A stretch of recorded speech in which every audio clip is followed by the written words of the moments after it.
Assalamualaikum warahmatullahi wabarakatuh. Selamat siang semuanya. Jadi, pada pertemuan kali ini kita akan membahas tentang komponen dan jenis ekosistem. Nah, ada yang tahu nggak sih ekosistem itu yang seperti apa? Nah, sebelum kita mulai, kita baca doa terlebih dahulu ya. Nah, ada yang tahu nggak sih apa itu ekosistem? Jadi, ekosistem adalah hubungan timbal balik antara makhluk hidup dan benda-benda tidak hidup pada sebuah lingkungan. Nah, sebenarnya hubungan timbal balik itu seperti apa sih, Kak? Hubungan timbal balik itu adanya kesinambungan atau gampangnya hubungannya itu tidak dapat terpisahkan. Jadi kita saling bertumpu satu sama lain. Kita tidak bisa nih kalau hidup tanpa adanya hewan dan tumbuhan. Nah, kita juga tidak bisa kalau tidak ada air atau tanah atau api gitu. Nah, terus ekosistem itu yang seperti apa, Kak? Nah, ekosistem ini ada banyak jenisnya. Contohnya yang pertama itu ada gambar di gurun. Nah, ekosistem gurun. Lalu yang kedua ada ekosistem hutan hujan tropis. Nah, terus ada ekosistem namanya yang ketiga itu adalah tundra dan yang terakhir adalah taiga. Sebenarnya ada banyak, tapi untuk macam-macamnya atau jenis-jenisnya nanti kita bahas lebih lanjut di pertemuan selanjutnya. Untuk sekarang kita bahas komponen ekosistemnya terlebih dahulu ya. Nah, ternyata komponen ekosistem itu terbagi menjadi dua, yaitu komponen biotik dan komponen abiotik. Apa sih komponen biotik dan abiotik ini? Yang pertama, komponen biotik. Komponen biotik merupakan komponen yang terdiri dari semua makhluk hidup atau nama lainnya adalah organisme.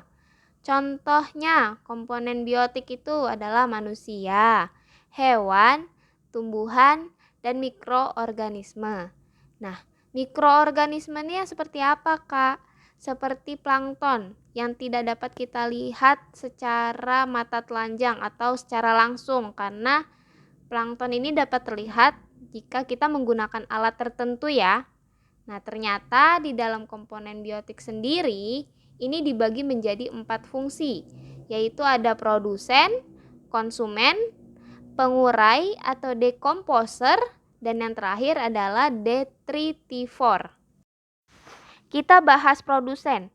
Nah, produsen adalah makhluk hidup yang dapat membuat makanan sendiri melalui pengubahan bahan anorganik menjadi bahan organik dengan bantuan energi matahari atau kimia. Contohnya tumbuhan hijau dan alga.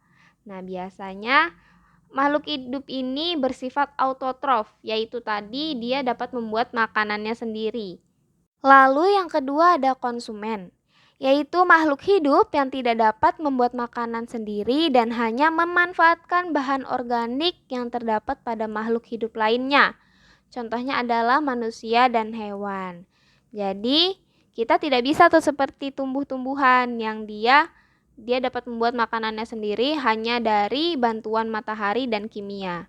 Kita butuh nih yang namanya makhluk hidup lainnya. Jadi makanya kita disebut sebagai konsumen. Begitupun juga hewan. Dan konsumen ini sifat makhluk hidupnya itu disebut dengan heterotrof. Lalu yang ketiga adalah pengurai atau decomposer, yaitu organisme atau makhluk hidup yang berfungsi menguraikan bahan organik dari organisme yang mati. Nah, biasanya pengurai ini disebut sebagai konsumen makro atau sapotrof karena memakan makanan yang berukuran lebih besar.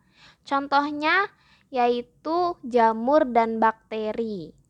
Lalu yang terakhir ada detritivor, yaitu makhluk hidup yang memanfaatkan organik padat sebagai sumber makanan. Contohnya itu seperti hewan cacing atau ulat kaki seribu. Nah, yang sekarang kita membahas tentang komponen abiotik. Komponen abiotik adalah komponen yang terdiri dari semua benda-benda yang tidak hidup atau yang non-hayati. Nah, contohnya itu seperti tadi tanah, air, sinar matahari, udara, dan energi. Ternyata dalam sebuah ekosistem ini terdapat satuan-satuan makhluk hidup. Satuan-satuan makhluk hidup ini contohnya seperti individu, populasi, komunitas, dan lingkungan. Yang pertama, individu. Nah, di sini individu itu diartikan dengan sebutan tunggal yang berarti hanya sendiri saja, tidak lebih dan tidak kurang. Jadi gampangnya itu individu itu hanya satu, tidak boleh lebih, tidak boleh kurang. Nah, makanya kalau misalkan diibaratkan di kita, kalau misalkan ada orang itu bilangnya seorang. Kalau seorang berarti tandanya satu, berarti itu individu. Kalau misalkan hewan, seekor kambing, karena seekor berarti satu ekor, berarti individu. Begitu pula sebatang pohon cemara, berarti individu karena hanya sebatang yang berarti satu. Lalu yang kedua ada populasi.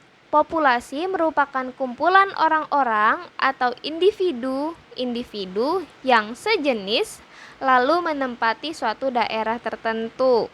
Contohnya adalah populasi ikan dan populasi lumut.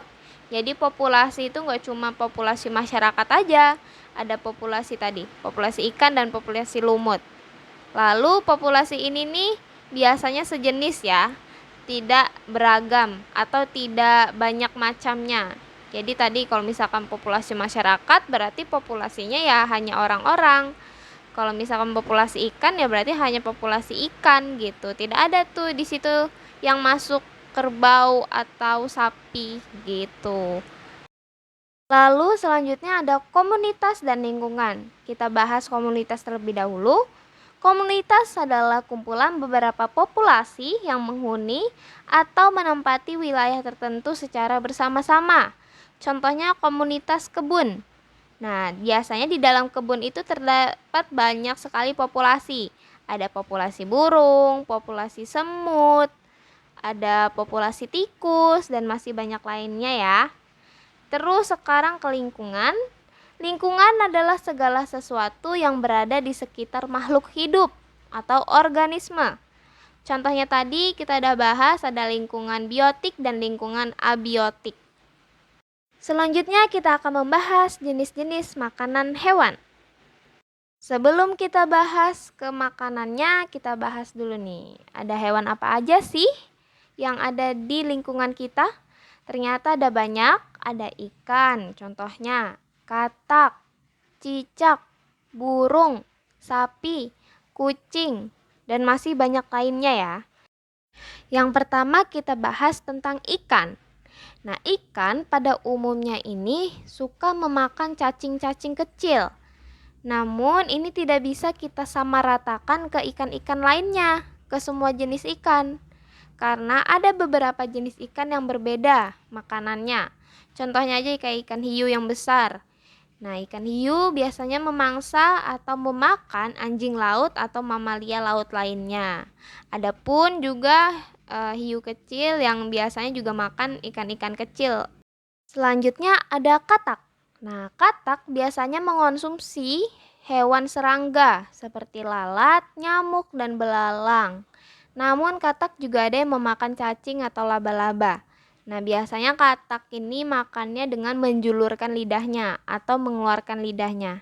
Dan lidahnya ini sangat lengket ya. Makanya kalau sudah mangsanya terkena oleh lidah katak, dia nggak bisa lagi tuh kemana-mana karena sudah nempel sama lidahnya katak.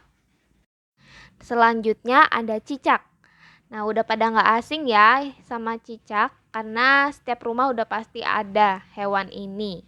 Dan tentunya cicak mengonsumsi atau memakan hewan serangga juga seperti katak. Contohnya ada nyamuk, laron, atau lalat.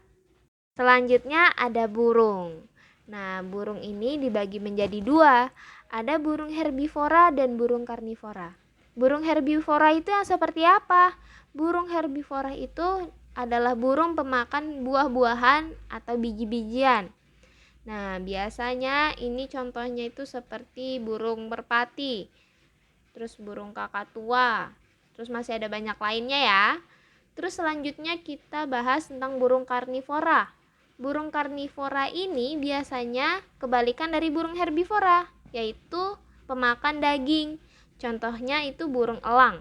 Burung elang itu sukanya makan ular atau makan ikan. Jadi udah dapat dipastikan kedua jenis burung ini berbeda. Nah, biasanya dapat bedakannya dari apa? Dari paruh mereka. Kalau paruh burung elang itu runcing dan melengkung. Jadi, gunanya buat apa? Gunanya untuk dapat memangsa atau menangkap ini incarannya gitu. Selanjutnya ada sapi. Nah, hewan mamalia satu ini termasuk golongan hewan herbivora.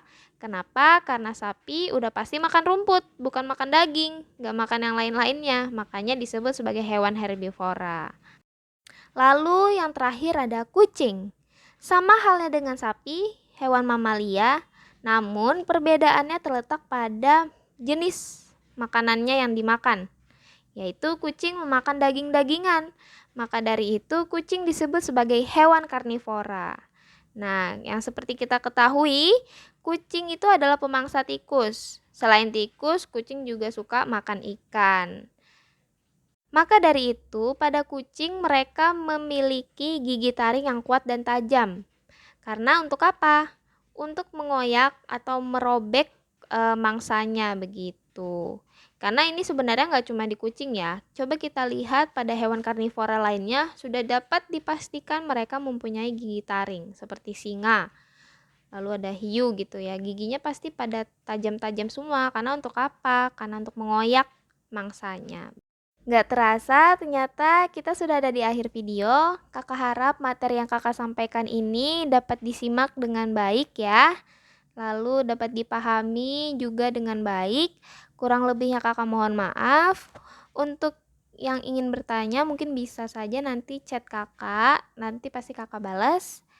Wassalamualaikum warahmatullahi wabarakatuh. Sekian dari kakak. Syukron semuanya.